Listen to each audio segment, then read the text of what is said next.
तो दोस्तों what if series अब कंप्लीट हो चुकी है और इसके सभी एपिसोड्स हमारे सामने आ चुके हैं। एमसीयू के इस एनिमेटेड शो में हमें मल्टीवर्स की गहराई के बारे में पता चला। इस सीरीज के हर एपिसोड में अलग अलग यूनिवर्स की अलग अलग कहानी दिखाई गई और आखिर में उन सभी कहानियों को आपस में जोड़ दिया गया।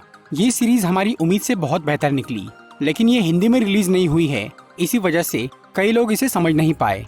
इसलिए आज मैं व्हाट इफ सीरीज के सभी एपिसोड्स की पूरी स्टोरी शॉर्ट में एक्सप्लेन करूंगा। तो आइए देखते हैं।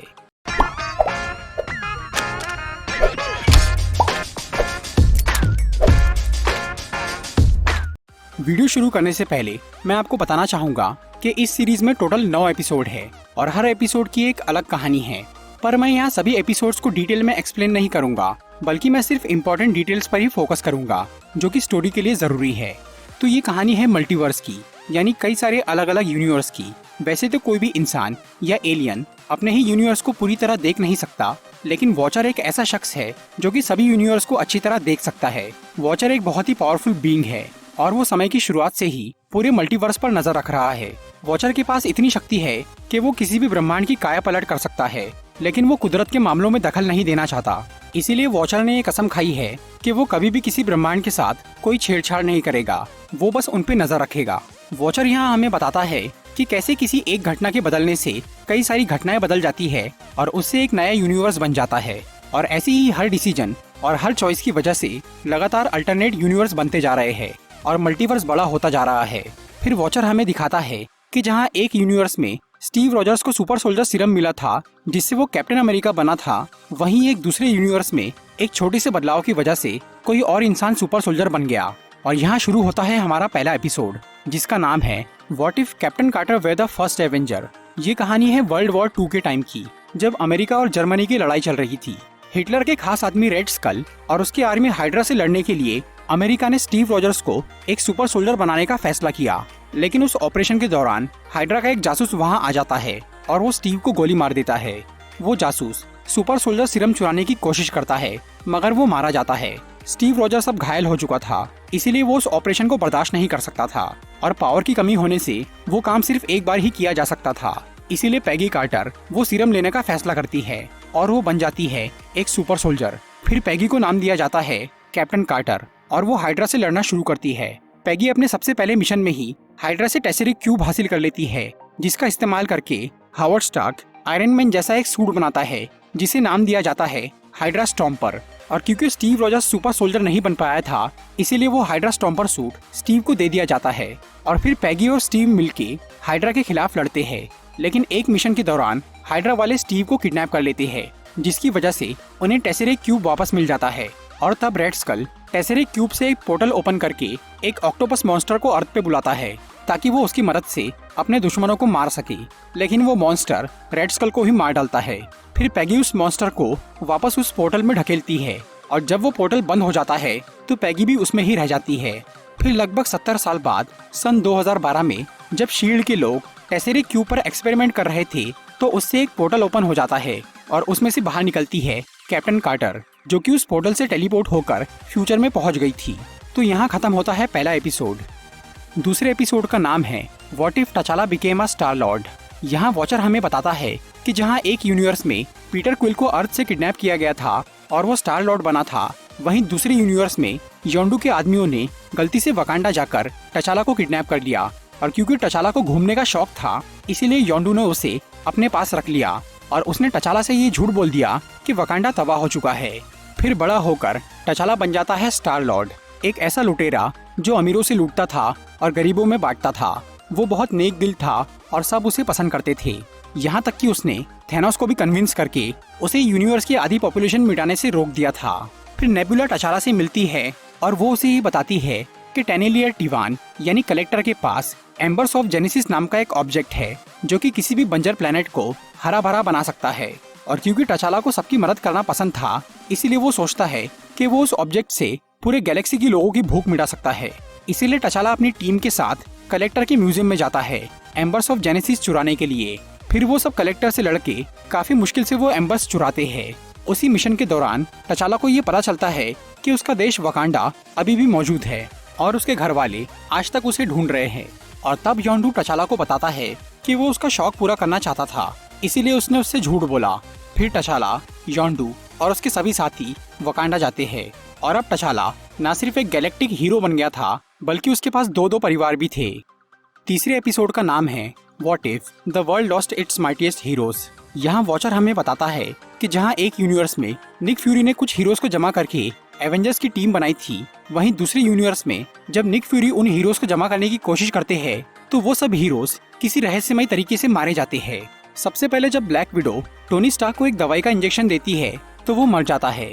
दूसरी तरफ जब थॉर अपना हथौड़ा लेने शील्ड के अड्डे पर आता है तो वो गलती से हॉकाई के हाथों मारा जाता है।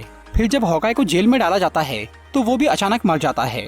फिर नताशा इन मर्डर्स की इन्वेस्टिगेशन करना शुरू करती है और वो ब्रूस बैनर से मिलने जाती है क्योंकि निक फ्यूरी ने हल्क को भी अपनी टीम में शामिल करने का सोचा था, लेकिन तभी हल्क भी अचानक बहुत बड़ा होकर फट जाता है और मर जाता है। दूसरी तरफ थॉर की मौत की वजह से लोकी धरती पर आ जाता है और वो धरती को तबाह करने की कोशिश करता है, लेकिन निक फ्यूरी उसे समझाते हैं कि थॉर को उन्होंने नहीं मारा बल्कि किसी और ने मारा है और वो उस कातिल का पता लगा रहे हैं, इसीलिए वो लोकी से थोड़ा टाइम मांगते हैं। उधर नताशा को उस कातिल का पता चल जाता है, लेकिन वो भी मारी जाती है, पर मरने से पहले उसने निक फ्यूरी को इन्फॉर्म कर दिया था।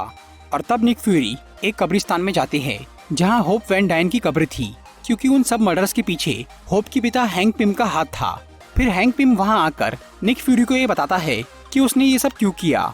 हैंक की बेटी होप पहले शील्ड की एक एजेंट थी और वो एक मिशन के दौरान मारी गई थी और हैंक उसकी मौत के लिए शील्ड और निक फ्यूरी को जिम्मेदार मानता था। इसीलिए उसने निक फ्यूरी से बदला लेने के लिए एंटमैन सूट का इस्तेमाल करके उन सभी हीरोज को मार डाला और अब वो निक फ्यूरी को भी मारने वाला था। लेकिन यहाँ लोकी ने फ्यूरी का रूप लेकर हैंक पिम को हरा दिया, पर अब लोकी वापस जाने की बजाय धरती पर कब्जा करने के लिए यहीं पर रुक जाता है और लोकी को रोकने के लिए निक फ्यूरी कैप्टन मार्वल को बुलाते हैं और वो स्टीव रॉजर्स को बर्फ से बाहर निकालते हैं। चौथे एपिसोड का नाम है what if doctor strange lost his heart instead of his hands. यहाँ वॉचर हमें बताता है कि जहाँ एक यूनिवर्स में डॉक्टर स्टीवन स्ट्रेंज ने एक एक्सीडेंट में अपने हाथों को खोया था और फिर वो एक जादूगर बना था, वहीं किसी और यूनिवर्स में जब डॉक्टर स्ट्रेंज अपनी गर्लफ्रेंड क्रिस्टीन पामर के साथ डेट पर जाता है तब उसका एक्सीडेंट हो जाता है, जिसमें स्ट्रेंज को तो कुछ नहीं होता मगर उसकी गर्लफ्रेंड मारी जाती है। और अपने इस गम को भुलाने के लिए डॉक्टर स्ट्रेंज कमरताज पहुंच जाता है और वो एक महान जादूगर बन जाता है। वहाँ वो टाइम स्टोन को कंट्रोल करना सीख जाता है, जिससे वो आगे जाकर डोरमामू को भी हराता है। मगर इस सब के बाद भी वो अपनी गर्लफ्रेंड को नहीं भूल पाता और फिर वो एक रात टाइम स्टोन का इस्तेमाल करके वापस पास्ट में चला जाता है अपने उस एक्सीडेंट के पहले के टाइम में। मगर इस बार भी क्रिस्टीन एक्सीडेंट में मारी जाती है, इसीलिए डॉक्टर स्ट्रेंज फिर से टाइम को रिवर्स करता है, लेकिन क्रिस्टीन फिर भी मारी जाती है। वो बार बार टाइम को रिवर्स करता है, लेकिन हर बार क्रिस्टीन किसी न किसी कारण से मरती जाती है। और तब एंशिएंट वन वहाँ आकर डॉक्टर स्ट्रेंज को ये बताती है कि क्रिस्टीन पामर की मौत उस यूनिवर्स का एब्सोल्यूट पॉइंट है जिसे बदला नहीं जा सकता, क्योंकि क्रिस्टीन की मौत की वजह से ही डॉक्टर स्ट्रेंज एक जादूगर बना था और उसने टाइम को रिवर्स किया था और अब वो घटना बदली नहीं जा सकती। लेकिन डॉक्टर स्ट्रेंज इस बात को नहीं मानता और वो उस एब्सोल्यूट पॉइंट को बदलने पर तुल जाता है। फिर वो पास्ट में जाकर एडवांस मैजिक सीखता है और वो बहुत सारे मॉन्स्टर की पावर एब्जॉर्ब कर लेता है ताकि वो उससे एब्सोल्यूट पॉइंट को बदल सके। और आखिर में जब वो बहुत पावरफुल बन जाता है तब वो क्रिस्टीन को वापस जिंदा करता है, लेकिन क्योंकि उसने एब्सोल्यूट पॉइंट को बदल के कुदरत के नियमों को तोड़ा था, इसीलिए उसका पूरा यूनिवर्स ही बर्बाद होने लगता है। और तब डॉक्टर स्ट्रेंज को अपनी गलती का एहसास होता है और वो वॉचर से मदद मांगता है। डॉक्टर स्ट्रेंज बहुत पावरफुल बन गया था, इसीलिए वो वॉचर को देख पाता है और उससे बात कर पाता है, लेकिन वॉचर उसकी मदद नहीं करता। फिर वो यूनिवर्स बिल्कुल सिकुड़ जाता है और क्रिस्टीन फिर से मर जाती है और डॉक्टर स्ट्रेंज उस यूनिवर्स में अकेला रह जाता है। पांचवें एपिसोड का नाम है व्हाट इफ ज़ॉम्बीज। इस यूनिवर्स में हैंक पिम अपनी बीवी जेनेट वैन डायन को क्वांटम रियाल्म से बाहर निकालने के लिए वहां जाता है, लेकिन क्वांटम रियाल्म में जेनेट एक वायरस के कांटेक्ट में आ गई थी जिससे वो एक ज़ॉम्बी बन गई थी। और जब हैंक उससे मिलता है तो जेनेट उसे काट के उसे भी ज़ॉम्बी बना देती है। फिर जब ज़ॉम्बी हैंक और जेनेट वहां से बाहर निकलते हैं तो वो वायरस पूरे देश में फैल जाता है, जिससे सब लोग ज़ॉम्बी बन जाते हैं। इसके 2 हफ्ते बाद ब्रूस बैनर थैनोस से बच के धरती पर पहुंचता है और वो सबको थैनोस के बारे में बताने की कोशिश करता है, लेकिन तब तक उसके सभी दोस्त ज़ॉम्बी बन गए थे और वो उसे मारने की कोशिश कर रहे थे। पर तभी होप और स्पाइडरमैन वहां आकर ब्रूस को बचा लेते हैं और वो ब्रूस को सब कुछ बताते हैं। धरती पर अब कुछ ही लोग बचे थे जो कि उस वायरस की चपेट में नहीं आए थे, जिनमें पीटर पार्कर, होप वैन डायन, शैरन कार्टर, बकी बार्न्स, हैप्पी होगन और ओकोए जैसे लोग शामिल थे। फिर उन सबको ये पता चलता है कि किसी ने न्यू जर्सी में उस वायरस का इलाज ढूंढ लिया है। इसीलिए वो सब न्यू जर्सी के लिए रवाना होते हैं। लेकिन रास्ते में कई लोग ज़ॉम्बी का शिकार बनते जाते हैं और सिर्फ कुछ ही लोग न्यू जर्सी पहुंच पाते हैं। वहां पर उन्हें टचाला और विजन मिलते हैं।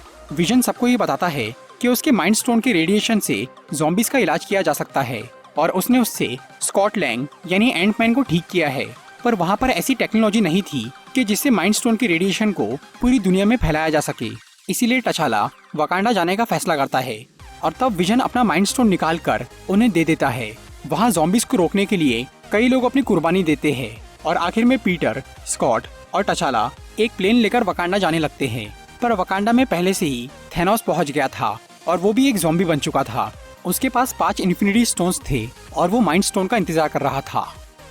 6वें एपिसोड का नाम है what if Killmonger rescued Tony Stark. यहाँ वॉचर हमें दिखाता है कि जहाँ एक यूनिवर्स में टोनी स्टार्क को आतंकवादी ने किडनैप किया था तो उस घटना की वजह से वो आयरन मैन बन गया था। वहीं किसी दूसरे यूनिवर्स में जब टोनी स्टार्क पर आतंकवादी हमला करते हैं तो एरिक किलमॉन्गर उसे बचा लेता है। इस वजह से टोनी स्टार्क आयरन मैन नहीं बन पाता और वो किलमॉन्गर का दोस्त बन जाता है। इससे पूरी कहानी बदल जाती है। एरिक किलमॉन्गर ने अपने बुरे इरादों को पूरा करने के लिए टोनी स्टार्क की जान बचाई थी। फिर वो स्टार्क इंडस्ट्रीज में घुस जाता है और वो टोनी के साथ वाइब्रेनियम की मदद से एक ड्रोन बनाता है। पर उन्हें ड्रोन्स की पूरी एक आर्मी बनाना था और इसके लिए बहुत सारे वाइब्रेनियम की जरूरत थी। इसीलिए वाइब्रेनियम खरीदने के लिए रोडी और किलमॉन्गर ओलिसिस क्लॉ के पास जाते हैं। पर तभी टचाला वहाँ आ जाता है क्योंकि ओलिसिस क्लॉ ने वो वाइब्रेनियम वकांडा से चुराया था और तब किलमॉन्गर रोडी और टचाला को मार डालता है।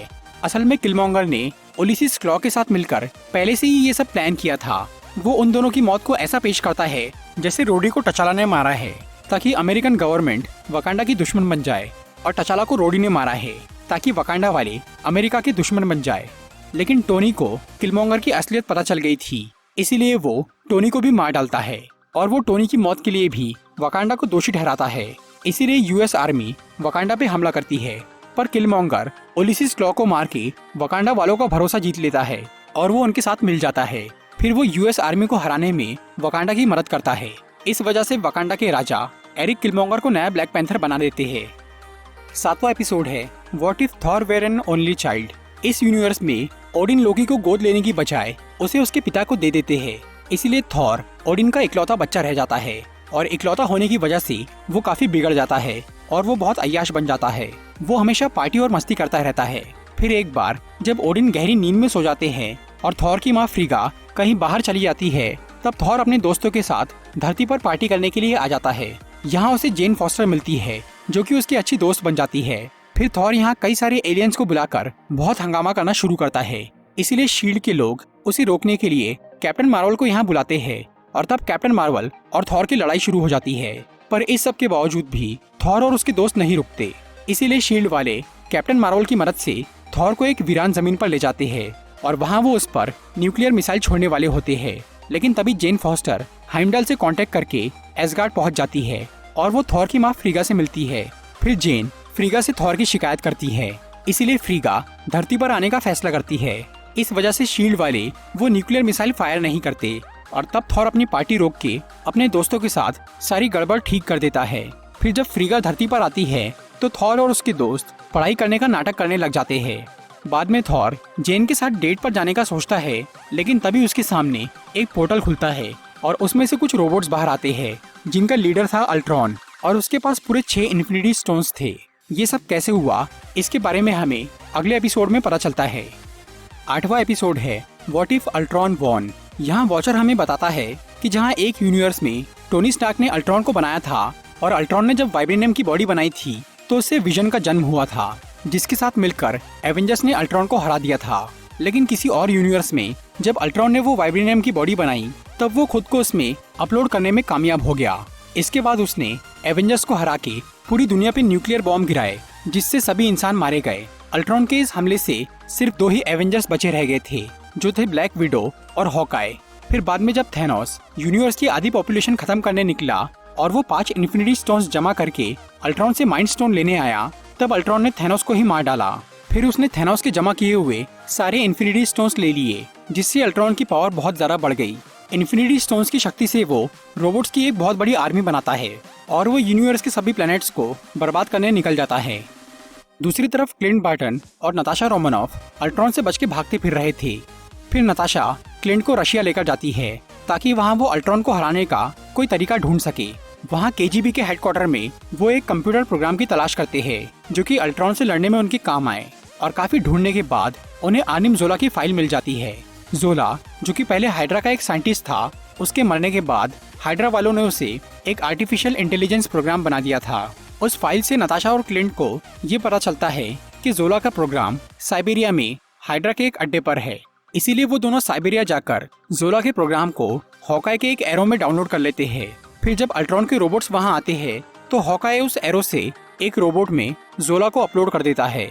लेकिन जब जोला मेन अल्ट्रॉन को डिलीट करने की कोशिश करता है तो वो ऐसा नहीं कर पाता, क्योंकि उस वक्त मेन अल्ट्रॉन उस यूनिवर्स में नहीं था। फिर कई सारे रोबोट्स ब्लैक विडो और हॉकाई पर हमला करते हैं और उन्हें रोकने के लिए क्लिंट अपनी कुर्बानी दे देता है और नताशा अकेली रह जाती है। उधर अल्ट्रॉन उस यूनिवर्स के सभी प्लैनेट्स को तबाह कर देता है। अब उसकी अवेयरनेस इतनी बढ़ गई थी कि जब वॉचर उसके बारे में बात करता रहता है तो अल्ट्रॉन को वो सुनाई और दिखाई देने लग जाता है। फिर अल्ट्रॉन वॉचर के डायमेंशन में घुस जाता है। वहाँ से वो पूरे मल्टीवर्स को देख पाता है और अब वो मल्टीवर्स के सभी प्लैनेट्स को खत्म करने का सोच लेता है। लेकिन उससे पहले वो वॉचर को ही मारने के पीछे पड़ जाता है। फिर उन दोनों की लड़ाई शुरू हो जाती है। हालांकि वॉचर बहुत पावरफुल था, लेकिन वो अल्ट्रॉन से जीत नहीं पाता। इसीलिए वॉचर उससे छुपने के लिए उस यूनिवर्स में चला जाता है जिसमें डॉक्टर स्ट्रेंज ने अपनी गर्लफ्रेंड को बचाने की कोशिश की थी और वो यूनिवर्स बर्बाद हो गया था। वॉचर अकेले अल्ट्रॉन को नहीं हरा सकता था, इसीलिए अब उसने दूसरे लोगों से मदद लेने का फैसला किया और इसी वजह से उसे अपनी दखल अंदाजी नहीं करने वाली कसम तोड़नी पड़ी। इसीलिए 9वें एपिसोड का नाम है what if the watcher broke his oath. Watcher अपनी टीम के लिए सबसे पहले उस डॉक्टर स्ट्रेंज को चुनता है जिसने एब्सोल्यूट पॉइंट को बदलने के लिए बहुत सारी पावर एब्जॉर्ब करी थी। इसके बाद वॉचर कैप्टन कार्टर को चुनता है जो कि वर्ल्ड वॉर 2 के टाइम से टेलीपोर्ट होकर फ्यूचर में पहुंच गई थी और वो शील्ड की एक मेंबर बन गई थी। फिर वॉचर उस टचाला को चुनता है जिसे योंडू ने किडनैप किया था और वो स्टार लॉर्ड बन गया था। इसके बाद वो एरिक किलमोंगर को चुनता है जिसने टोनी स्टार्क को मारा था और वो वकांडा का राजा बन गया था। इसके बाद वॉचर एसगार्ड के इकलौते राजकुमार यानी पार्टी करने वाले थॉर को चुनता है। फिर वो एक यूनिवर्स की गमोरा को चुनता है जिसने थेनोस को मार के इन्फिनिटी स्टोन्स तबाह किए थे। वॉचर अपनी इस नई टीम को नाम देता है गार्डियंस ऑफ द मल्टीवर्स और वो उन सबको अल्ट्रॉन के बारे में बताता है कि वो कैसे पूरे मल्टीवर्स को तबाह करने की कोशिश कर रहा है। इसीलिए वो सब मिलकर अल्ट्रॉन को हराने का एक प्लान बनाते हैं। गमोरा अपने साथ इन्फिनिटी क्रशर नाम की एक मशीन लेकर आई थी जिससे उसने अपने यूनिवर्स में इन्फिनिटी स्टोन्स को तबाह किया था। इसीलिए वो सब अल्ट्रॉन के इन्फिनिटी स्टोन्स को उस मशीन से तबाह करने का फैसला करते हैं। फिर वॉचर उन सबको एक वीरान प्लेनेट पर छोड़ देता है और जब अल्ट्रॉन को उनकी मौजूदगी का एहसास होता है तो वो उन्हें मारने वहाँ आ जाता है। फिर इन सभी हीरोज और अल्ट्रॉन की बहुत खतरनाक लड़ाई होती है। लड़ाई के बीच में डॉक्टर स्ट्रेंज अपने सभी साथियों को उस यूनिवर्स में लेकर जाता है जहाँ अल्ट्रॉन का जन्म हुआ था। वहाँ उन्हें वो ब्लैक विडो मिलती है जो कि अपनी टीम की आखिरी एवेंजर बची रह गई थी और वो नताशा भी उनकी टीम में शामिल हो जाती है। फिर वो सब मिलकर अल्ट्रॉन के साथ लड़ाई करते हैं और उसे पकड़ लेते हैं और तब गमोरा अपने इन्फिनिटी क्रशर से उसके इन्फिनिटी स्टोन्स को तबाह करने की कोशिश करती है, लेकिन वो स्टोन्स तबाह नहीं होते और तब अल्ट्रॉन उन्हें बताता है कि वो मशीन इस यूनिवर्स में काम नहीं करेगी क्योंकि हर यूनिवर्स के इन्फिनिटी स्टोन्स थोड़े अलग होते हैं। फिर अल्ट्रॉन डॉक्टर स्ट्रेंज को मारने के पीछे पड़ जाता है क्योंकि डॉक्टर स्ट्रेंज ही उस टीम का सबसे पावरफुल मेंबर था और वही बाकी सबको बचा रहा था। इसी दौरान नताशा को उस एरो की याद आती है जिसमें उसने जोला का प्रोग्राम डाउनलोड किया था। इसीलिए वो पैगी के साथ मिलकर अल्ट्रॉन को वो तीर मारती है और तब जोला अल्ट्रॉन की बॉडी में घुस जाता है और वो उसे अंदर से डिलीट कर देता है। लेकिन अल्ट्रॉन के नीचे गिरते ही किलमोंगर उसकी बॉडी से सभी इन्फिनिटी स्टोन्स निकाल के अपने पास रख लेता है और वो अपने साथियों को ही मारने की कोशिश करता है। पर तभी जोला, जिसने अब अल्ट्रॉन की बॉडी पर कब्जा कर लिया था, वो उठ जाता है और वो किलमोंगर से इन्फिनिटी स्टोन्स छीनने की कोशिश करता है। वो दोनों ही अपनी पूरी ताकत लगाकर इन्फिनिटी स्टोन्स हासिल करना चाह रहे थे, इसीलिए वो स्टोन्स उन दोनों के बीच में ही अटक गए थे। और तब डॉक्टर स्ट्रेंज को एहसास होता है कि उस लड़ाई को खत्म करने का एक ही तरीका है कि वो जोला और किलमोंगर को एक पिंजरे में कैद कर दे ताकि वो दोनों हमेशा इन्फिनिटी स्टोन्स के लिए लड़ते रहे और वो स्टोन्स किसी को न मिल पाए। फिर डॉक्टर स्ट्रेंज वॉचर के साथ मिलकर उन दोनों को एक पॉकेट डायमेंशन में बंद कर देता है और तब वॉचर ये बताता है कि वो पहले से ही सारा फ्यूचर जानता था कि इन्फिनिटी क्रशर फेल होने वाला है और किलमोंगर उन्हें धोखा देने वाला है। लेकिन वॉचर ने जो कुछ भी किया वो सब करना जरूरी था वॉचर डॉक्टर स्ट्रेंज को वापस उसके यूनिवर्स में भेज देता है, जहां स्ट्रेंज उस पॉकेट डायमेंशन पर नजर रखने का काम करता है ताकि जोला और किलमॉन्गर वहां से निकल ना पाए। फिर वॉचर टचाला, पैगी, थॉर और गमोरा को उनकी यूनिवर्स में वापस छोड़ देता है, लेकिन नताशा अपने यूनिवर्स में जाने को तैयार नहीं होती क्योंकि उसकी दुनिया अल्ट्रॉन ने बर्बाद कर दी थी। इसीलिए वॉचर ब्लैक विडो को उस यूनिवर्स में छोड़ता है जहां हैंक पिम ने सभी एवेंजर्स को मार दिया था और वहां लोकी ने धरती पर कब्जा कर लिया था। वहां पर निक फ्यूरी कैप्टन अमेरिका और कैप्टन मार्वल के साथ मिलकर लोकी से लड़ रहे थे। उस दुनिया की नताशा रोमानॉफ मर चुकी थी, इसीलिए ये नताशा अब उसकी जगह ले लेती है और वो लोकी को हरा देती है। और आखिर में वॉचर, जो कि पहले सभी यूनिवर्स पे बिना किसी छेड़छाड़ के नजर रखता था, अब वो एक नई कसम खाता है कि वो हर हाल में मल्टीवर्स की रक्षा करेगा। आखिरी एपिसोड के मिड क्रेडिट सीन में हमें दिखता है कि जब पैगी कार्टर अपने यूनिवर्स में वापस लौटती है तो उसे एक समुद्री लुटेरे के जहाज में हाइड्रा स्टॉर्म पर आर्मर मिलता है, जिसके अंदर स्टीव रोजर्स मौजूद था। तो दोस्तों, ये थी व्हाट इफ सीरीज के सभी एपिसोड्स की एक्सप्लेनेशन वीडियो। उम्मीद है कि आपको ये वीडियो पसंद आई होगी, इसीलिए इस वीडियो को लाइक और शेयर जरूर करिए और ऐसी इंटरेस्टिंग वीडियोस देखने के लिए सब्सक्राइब कीजिए हमारा चैनल और इस बेल को दबाइए ताकि आपको हमारी वीडियोस सही टाइम पर मिल सके। I'm walking alone, the streets are empty. The only thing I can see is my own silhouette. I'm getting stronger, step by step. The clock is ticking, but there's no time for me.